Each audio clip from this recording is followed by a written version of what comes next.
Morning dear student. இப்போ நம்ம subject பார்க்கும்போது 6th chapter joint stock company. Joint stock company இந்த ஜாயின்ட் ஸ்டாக் கம்பெனி பார்க்கறதுக்கு முன்னாடி ரீவைண்ட் பண்ணி பார்ப்போம். ஃபர்ஸ்ட் என்னன்னா இண்டிவிஜுவல் பிஸ்னஸ், அதாவது சோல் ப்ரொப்ரைட்டர்ஷிப் ஒன்று பார்த்தோம். தனியார் வணிகர் யாரு? ஒரு தனிநபர் உற்பத்தி ஆகக்கூடிய பொருளை வாங்கி விற்பனை செய்து அவரே ஒருவரே மேனேஜ் பண்ணுவார். அந்த மேலாண்மை இயக்கத்தை மேனேஜ்மெண்ட் பண்ணுவார். லாப நஷ்டத்தில் அவரே பங்கு கொள்வார். அவர் தான் சோல் ப்ரொப்ரைட்டர்ஷிப் பற்றி நம்ம பார்த்தோம். அடுத்ததான் நம்ம என்ன பார்த்தோம்னா இந்து அன்டிவைடட் ஃபேமிலி அப்படின்னு பார்த்தோம். அதாவது இந்து கூட்டு குடும்பம் எப்படின்னா ஒரு கர்த்தா அப்படின்ற ஒரு தலைமையில் அதோடைய வணிக நடவடிக்கைகள் மூலமாக செயல்பட்டு கொண்டிருந்தது அப்படின்னு பார்த்தோம். அவங்களால முடியாத பட்சத்தில் ஒரு கூட்டாளி, அதாவது ஒரு பார்ட்னரையும் ஒரு பார்ட்னர்ஷிப் ஃபார்மையும் உருவாக்குனாங்க, ஒரு கூட்டாண்மையாக உருவாக்குனாங்க. அப்போது அந்த செயல்பாடுகள் மூலயமா கொஞ்சம் கொஞ்சமாக ஒன்று அல்லது இரண்டுக்கும் மேற்பட்ட நபர்களை சேர்த்து ஒரு கூட்டாண்மையாக செயல்படுத்தி அந்த வணிக நிறுவனத்தை மேற்கொண்டாங்க. இது மூலயமா என்னன்னா பெரிய பெரிய க்ரோஸ் கணக்கில் இவங்களால பிஸ்னஸை ரன் பண்ண முடியாத பட்சத்தில் இப்போ இந்த ஜாயின்ட் ஸ்டாக் கம்பெனியை தொடங்குறாங்க. இந்த ஜாயின்ட் ஸ்டாக் கம்பெனி பொறுத்த வரைக்கும் இது அரசாங்கத்தினால் அங்கீகரிக்கப்பட்ட ஒரு நிறுவனமாக இது செயல்படுகிறது. ஃபார் எக்ஸாம்பிள் என்னன்னா MNC company and HCLs, next பார்த்தீங்கன்னா ஐடி கம்பெனி எல்லாம் இருக்குன்னு பார்த்தீங்கன்னா இதெல்லாம் கவர்மெண்ட்டுடைய அங்கீகாரம் பெற்றதாக இருக்கிறது. இதெல்லாம் பார்த்தீங்கன்னா 50க்கும் மேற்பட்ட நபர்கள், மேக்சிமம் 200க்கு பேர், என்னன்னா 200க்குள்ளார இந்த ஷேர் ஹோல்டர்ஸ் எல்லாம் இருப்பாங்க. அதாவது இந்த கம்பெனியை ரன் பண்ணதுக்கு என்னால் முடிஞ்ச அளவுக்கு என்னுடைய அவங்களுடைய ஷேர்ஸை இன்வெஸ்ட்மெண்ட் பண்ணி அடுத்தது கம்பெனிக்கு தேவையான பொருட்களையும் வாங்கி கொடுத்து இவங்க லாபத்திலும் நஷ்டத்திலையும் என்ன பண்ணுவாங்க, இவங்க பகிர்ந்து கொள்வாங்க. இதுதான் ஜாயின்ட் ஸ்டாக் கம்பெனி அப்படின்னு சொல்கிறோம். புரிஞ்சுதுங்களா? இப்போ இந்த ஜாயின்ட் ஸ்டாக் கம்பெனியுடைய என்ன ப்ராசஸ் அப்படின்னு நம்ம பார்க்கலாம். ஃபர்ஸ்ட் பார்த்தீங்கன்னா a joint stock company is a distinct type of business organization evolved to overcome the limitation of sole trader and partnership concern. அதாவது கூட்டு பங்கு நிறுவனம் வியாபார அமைப்பினுடைய முந்தைய வடிவிலான தனியார் வணிகம் மற்றும் கூட்டாண்மையின் குறைபாடுகளை களைவதற்காக ஏற்படுத்தப்பட்டதாக இது அமைகிறது. இதில் பார்த்தீங்கன்னா the advancement in science and technology and the impact of industrial revolution have all necessitated a large amount of capital investment and highly sophisticated managerial skill for running a large scale industry. அதாவது அறிவியல் மற்றும் தொழில்நுட்ப வளர்ச்சி, தொழில் புரட்சியின் தாக்கம், பேரளவு முதலீடு, உயர் மேலாண்மை திறனுடன் பேரளவு முதலீடு தொழில் நிறுவனங்களை தோற்றுவிக்க செயல்படுத்தக்கூடிய அளவில் அவசியத்தை உணர்கிறது. இதெல்லாம் என்னன்னா இப்போ ஃபார் எக்ஸாம்பிள் 1 கோடிக்கு மேலே இன்வெஸ்ட்மெண்ட் பண்ணிட்டு ஒரு தொழிலை ரன் பண்ணணும்னா கூட்டாண்மையால் முடியாது, சோல் ப்ரொப்ரைட்டராலையும் முடியாது. அப்போ என்ன பண்ணணும் அப்படின்னா இந்த அரசாங்கத்தினால் அங்கீகரிக்கப்பட்ட இந்த கூட்டு பங்கு, அதாவது ஜாயின்ட் ஸ்டாக் கம்பெனி மூலியமாக தான் இதை செயல்படுத்த முடியும் அப்படின்னு இவங்க உணர்றாங்க. இதன் மூலியமாக தான் என்ன ஆகுன்னா பேரளவில் முதலீடு இழக்க முடியும், முதலீடு பெற முடியும். முதலீட்டு பெற்று அப்புறமேட்டுக்கு அந்த தொழில் நிறுவனத்தை குறைபாடுகளை போக்கிட இந்த ஜாயின்ட் ஸ்டாக் கம்பெனி ரொம்பவும் பயன்படுகிறது அப்படின்னு சொல்கிறாங்க. இந்த ஜாயின்ட் ஸ்டாக் பொறுத்த வரைக்கும் இது எப்போ ஸ்டார்ட் பண்ணது, எப்போ அப்ரூவல் கொடுத்ததுன்னா the joint stock companies in India are government govern by the companies act 2013. அதாவது 2013 தான் வந்து earlier one has the company acts 1956 பிரகாரம் என்ன சொல்கிறாங்கன்னா, இந்த நிறுவனத்தை வந்து இந்திய நிறுவன சட்டம் இந்திய நாடாளுமன்றத்தில் இயற்றப்பட்டது. எப்போன்னா 2013. ஓகேங்களா. The new act has been divided into 29 chapters with 40-70 sections பிரகாரம் என்ன பண்ணுறாங்க, இதை வந்து வெளியிடுறாங்க. அதாவது அச்சட்டத்தின் நிறுவனத்தினுடைய பொறுப்பு இயக்குநர்கள் நிறுவன கலைப்பு பற்றி ஒழுங்குபடுத்தப்படுகிறது. அதாவது 2013 ஆண்டு பார்த்தீங்கன்னா செப்டம்பர் மாதம் இது வந்து இந்த ஆக்டை வந்து செப்டம்பர் மாதம் 2013 வந்து 5 changes like earlier provide companies maximum number of member was 50 and now it is will be 200. அதாவது என்னன்னா 50க்கும் மேற்பட்ட நபர்கள் வந்து என்ன பண்ணாங்கன்னா மெம்பராக இருக்கலாம் அப்படின்னு சொல்கிறாங்க. இதில் வந்து நம்பராக இருக்கலாம். அதிக எண்ணிக்கையிலான பார்த்தீங்கன்னா இதில் வந்து 200க்கும் அதிகரிக்கப்பட்டிருக்கு. இப்போ பார்த்தீங்கன்னா 50லிருந்து 200ஆக அதிகரிக்கப்பட்டிருக்குது டில். ஓகேங்களா.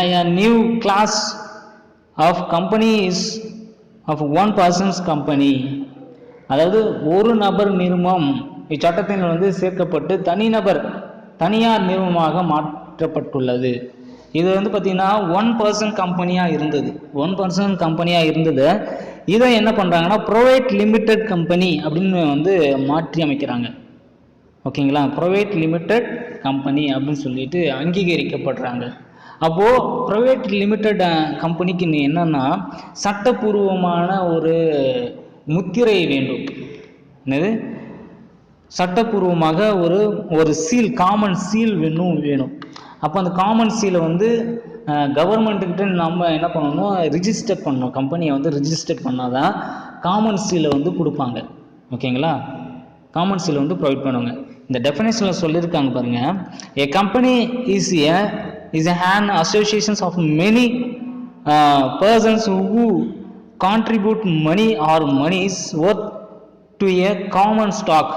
அது common stock and employ it in some days, some trade or business, and who share the profit and losses arising for them from. அதாவது இந்த நிறுவனம் என்பது பல நபர்கள் ஒன்று சேர்ந்து ஒரு அமைப்பை வந்து ஏற்படுத்தி அதற்கு மூலதனத்தை வழங்கி அந்த மூலதனத்தின் மூலமாக பொருட்களை வழங்கி சில வணிக நிறுவனங்கள் வந்து வியாபாரத்தை தொடங்கி அதிலிருந்து கிடைக்கக்கூடிய லாப நட்டத்தை வந்து பகிர்ந்து கொள்வதாக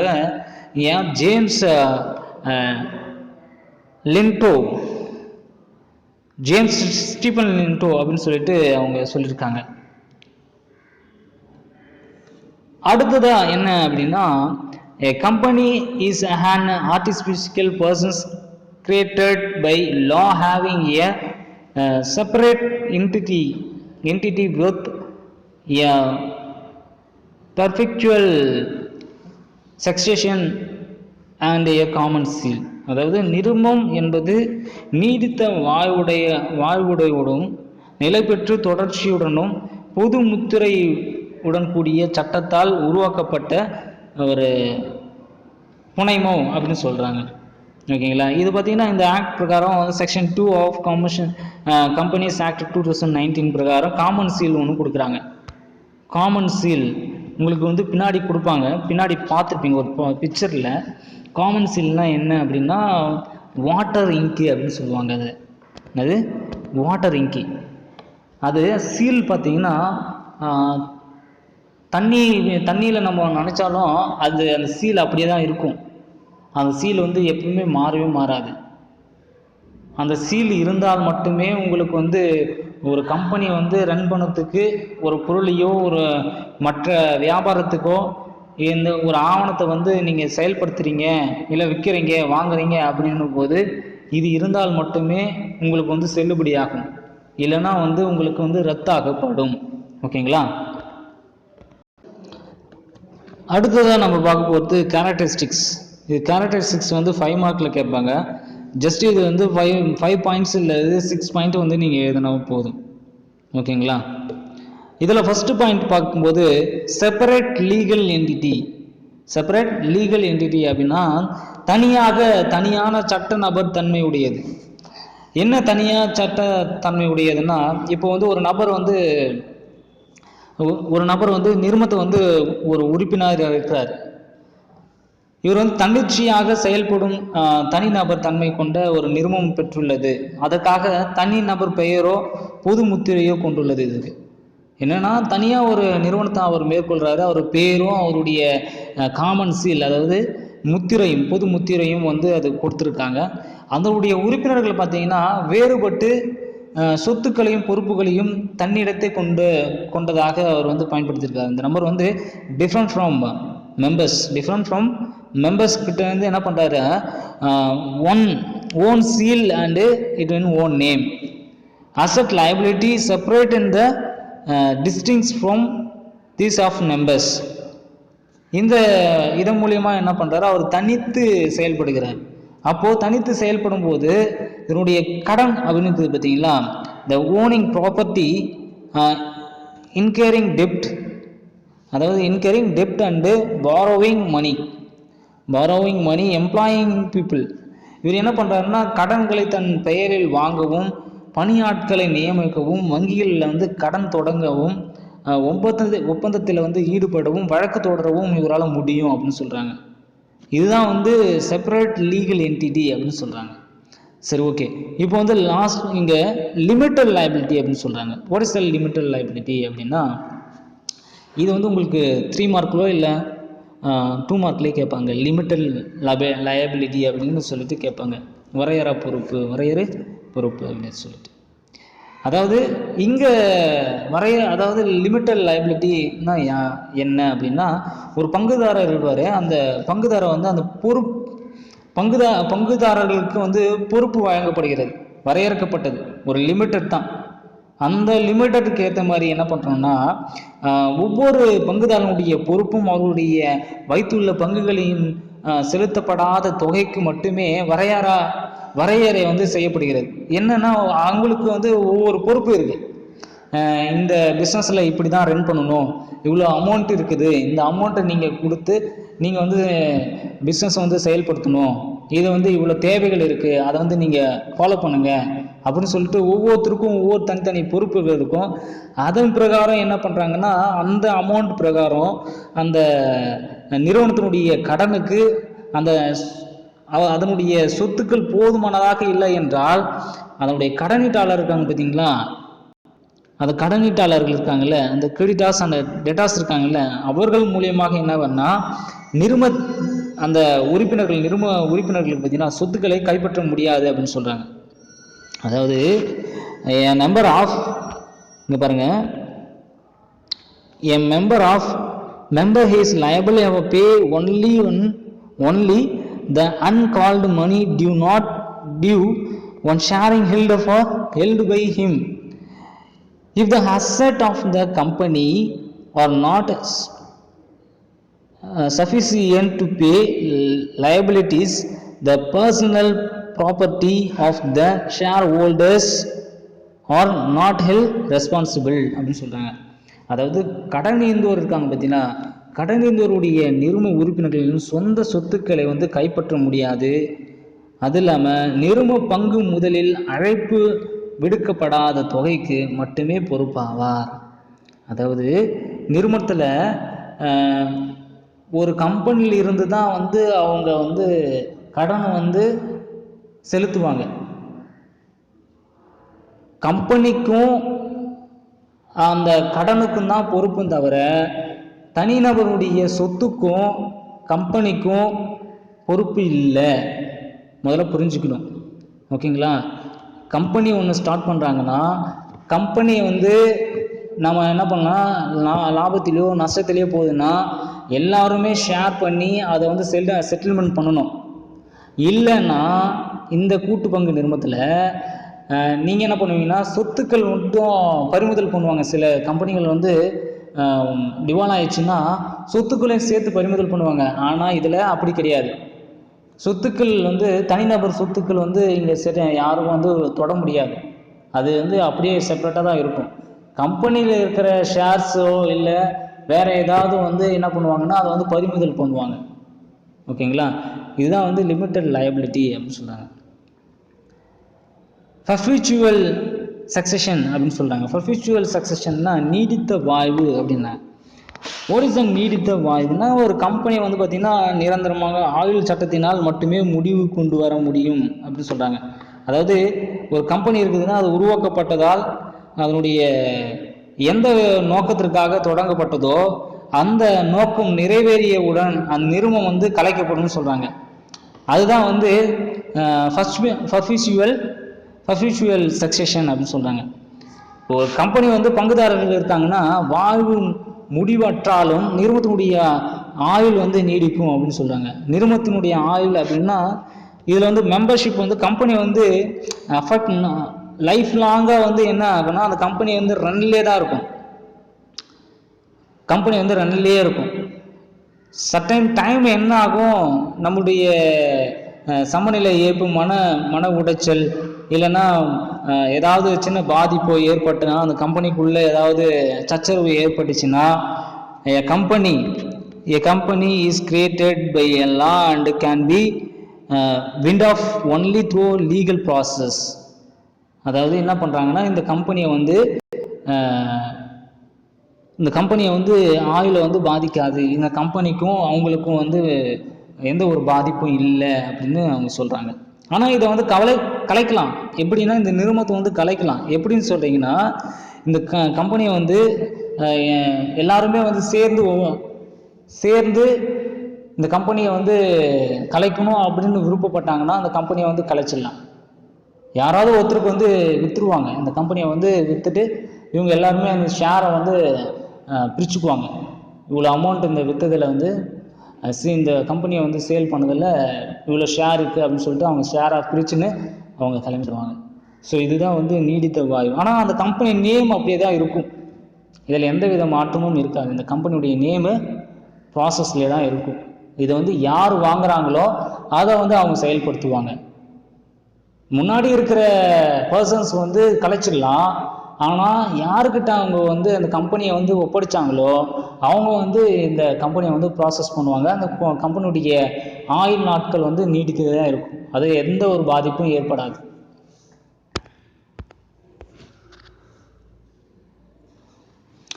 அடுத்தது பார்த்தீங்கன்னா செப்பரேட் ப்ராப்பர்ட்டி.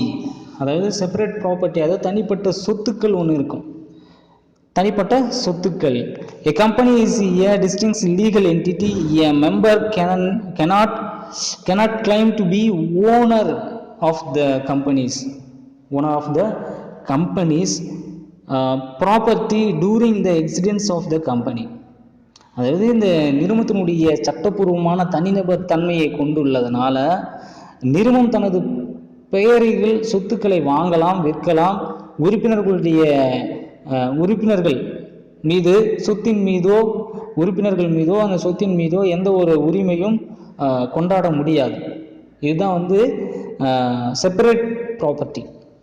அடுத்தது பார்த்தீங்கன்னா உங்களுக்கு வந்து பங்கு வந்து மாற்றலாம். டிரான்ஸ்ஃபரபிலிட்டி ஆஃப் ஷேர்ஸ்.